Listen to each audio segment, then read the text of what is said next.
Hello, I'm Paul Nisi from FrontDoorsGamer.com. And I'm Lito Giovacchini of Unstoppable Force meets the Immovable Object. And this is Comic Station, issue number 33 for August 14th, 2013.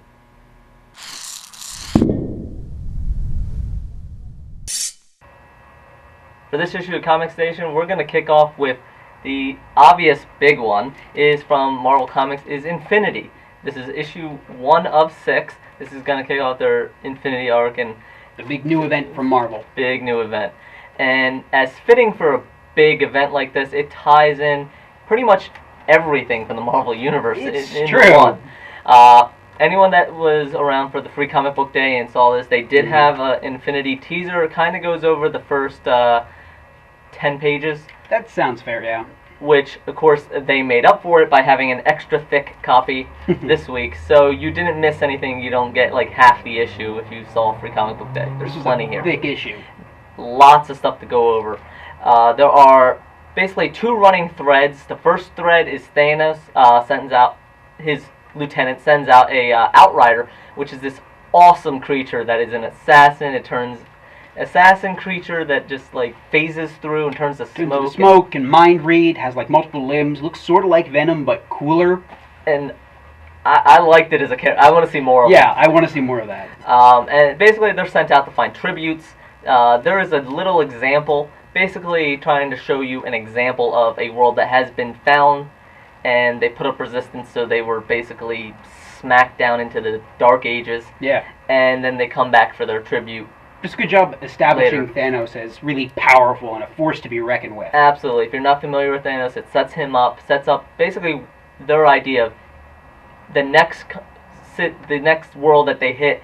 If they put up resistance, this is what's going to happen to them. Exactly. The other side story goes on. It brings in some of the other players of the universe. These are the Builders and the Space Knights. They're on Galador. These are obscure characters. Most people won't be familiar with them. The Space Knights are mainly from the old series Rom Space Knight, which is a toy tie-in for Marvel.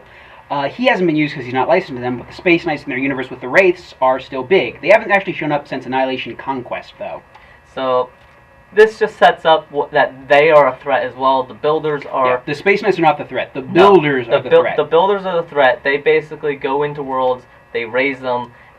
They are seen as more of the gardeners of the universe. They go in, they plant the seeds for humanity, and they tend it. If you're reading Avengers, they're the characters from there, except this is a second group of them. They destroy civilizations and worlds so that new ones can grow to shape evolution that way. And their ideas of what evolution should lead up to. Yes. Space Knights, unfortunately, have a short time on screen here. Yeah, they're not really a big part of the story. Which is, I never want to say anybody's dead in the Marvel Universe. Everyone always comes back, but... Unless you're Uncle Ben. Absolutely. That is the law. Of course, there's also hints at the Illuminati, the X-Men. The Inhumans, obviously. The Inhumans play a big part in here. The Avengers play a big part in here. And even the Skrulls come up. Yeah. Which, the Avengers see the Skrulls, and that's kind of... hasn't been happening for a long time. Sure, we haven't seen that since Secret Invasion, I think. Yeah, so mostly it's been a Fantastic Four thing. Yeah. So there's these two opposing forces, really. It's Thanos and the Builders, and it's basically shown that they both have an eye on Earth, and one hopes to take advantage of the other's more imminent and known threat. And it's an interesting idea. I really like that. Basically, it leaves Earth defenseless because one of the threats is discovered, and majority of the heroes of a certain group go out to face this threat, which leaves, of course, I don't want to say the B team, but leaves the other groups.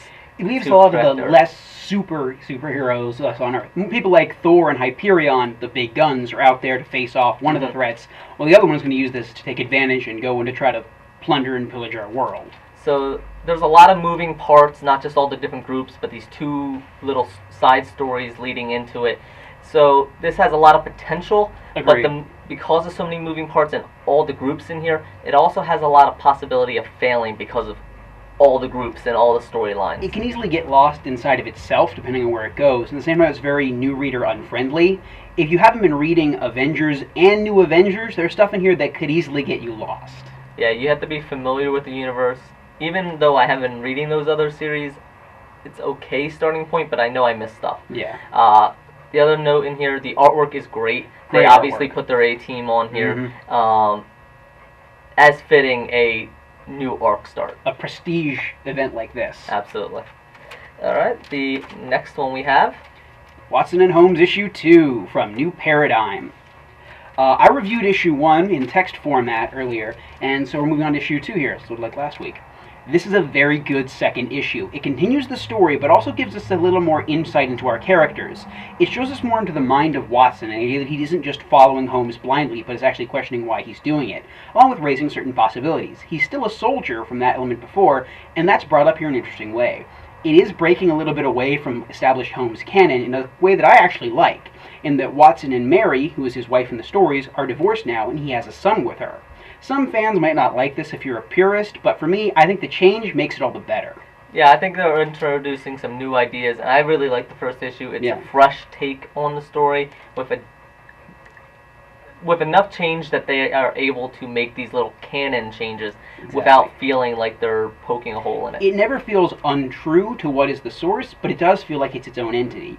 I especially like that Holmes isn't just the fast-talking jerk stereotype he's sort of become now, the Dr. House analogy, if you will, and he feels much more like the classic Basil Rathbone type Holmes, and I enjoy that. It's a fresh take from the RDJs, Benedict Cumberbatches, and Elementaries of the world. Alright, so if you like the first one, check this one out, because I have to give New Paradigm, as a smaller publisher, some props for bringing out something new and unique. Yeah. Next up, It Came, something is coming round for afternoon tea, and it isn't the Vicar. Longest colon ever. Yes. This is a very, very good book. This is from Titan Comics? Yeah, from Titan. Another small publisher. It's good to see them putting out something I like. It's very hilarious. That's a little... It's good to see them putting out something I like. Yeah. I believe they're the ones who put out that Tomorrowland comic, which I came down spectacularly hard on in my written review. But this is a very good comic for great paradigm shift there. This one, it's a lot like, if you've ever seen it, The Lost Skeleton of Cadavra, in that it plays off of a lot of classic B-movie tropes, like Earth vs. the Flying Saucers, It Came from Beneath the Sea, that sort of thing. But it plays it humorously, but it's done out of love and not mean-spirited. It feels a lot like a Mystery Science Theater 3000 movie, if those guys made it and put elements of their riff into the very script itself. It almost has the characters riffing themselves as they go through it in a great humorous way. The opening page starts with a joke, and based on whether you laugh at it or not, you'll know if you're going to enjoy the rest of the issue. It's basically just what the title looks like. A space monster crashes in rural England, and then we go B-movie on this. Yeah, Mystery Science Theater all the way is what I see on this. Alright, so our last one is a franchise that, even if you've never played it, and even if you don't like it, you know of this series. Yeah. This is Halo, Initiation #1 from Dark Horse Comics. This is actually a kind of pre-story to Halo Spartan Assault, which probably nobody knows or cares about because it's a Windows Phone little mini game. A casual game. Yes, but anyone that has played the games or read the books will love this because it brings in to the Spartan program. It sets up the Spartan program as acknowledging what they did was kind of bad. Morally opposed to what the people would want. Gotcha. But this sets up the formation of the Spartan 4 program, and Sarah Palmer as the main character in the second half of this book, which anyone that's played Halo 4 would know that she is the one that goes through the training and helping. She also, in Halo Spartan Assault, that is a training exercise, basically. So this sets up the formation of the Spartan 4 program, saying that the original Spartans were flawed for their moral creation, and this one takes a more moral stance of already using people that are soldiers. And Sarah Palmer establishes herself as a super soldier even before becoming a Spartan. Wow. And fearless, does her job, just right candidate to become a Spartan. The artwork is good with one or two great scenes. Agreed there. So it's not standout overall, but there are a few that are perfect for posters, basically. There is a certain expectation of having known a little bit of the Halo mythology.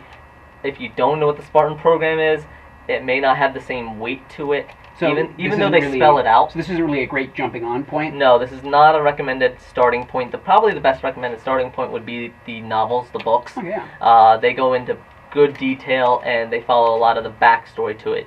If you played the games and you have paid attention to the storyline, you probably know enough. If you played the games and you did all the finding the little logs, you know plenty. So there is a little bit of expectation. There is probably a 25% barrier to the Halo mythology in here. Even though they try to spell it out, it won't have the same impact if you aren't familiar with the story. But for a Halo comic book, very good. I really like this as a comic inspired by Halo. So if you like the story, you want some more background, not Master Chief, this goes...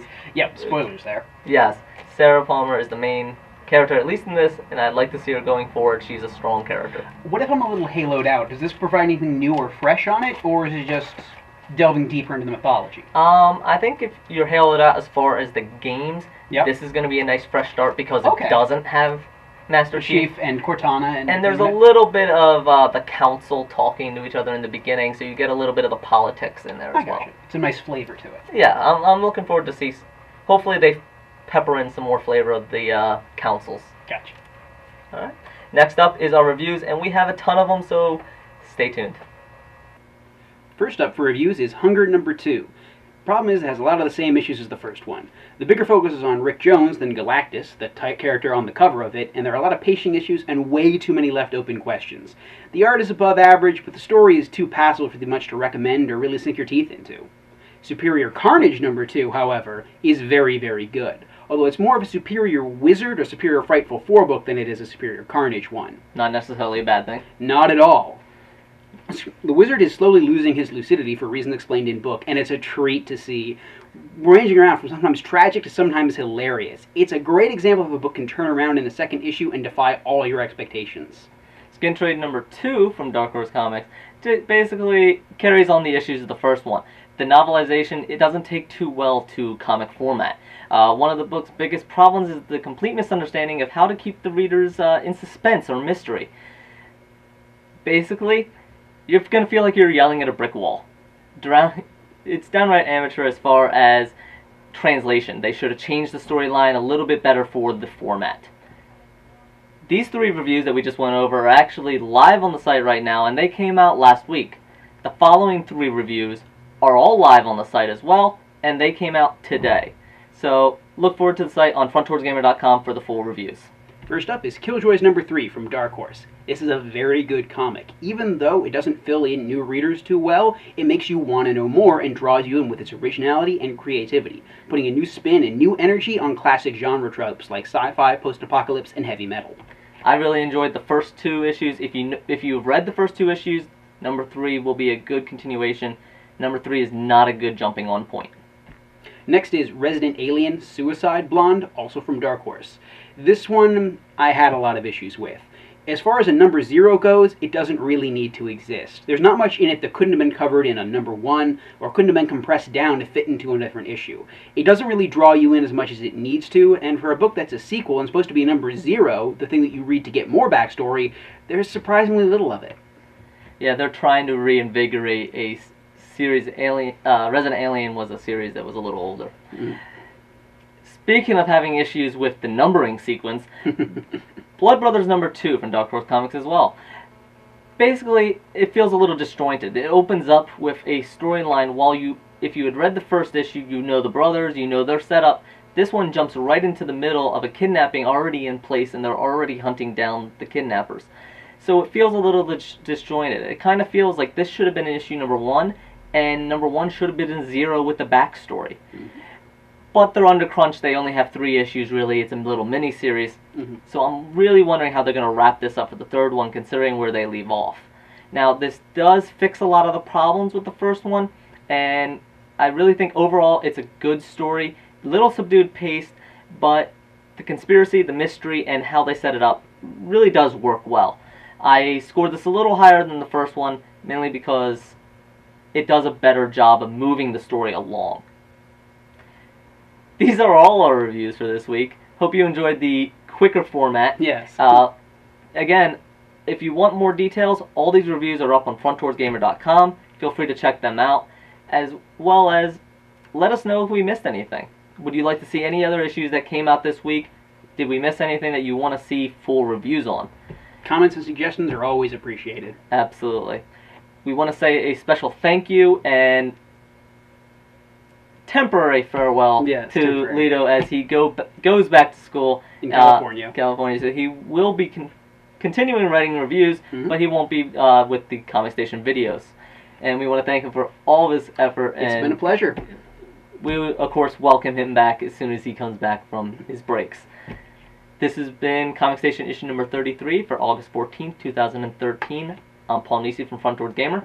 And I'm Lito Gioacchini of Unstoppable Force Meets the Immovable Object. And we will see you next week.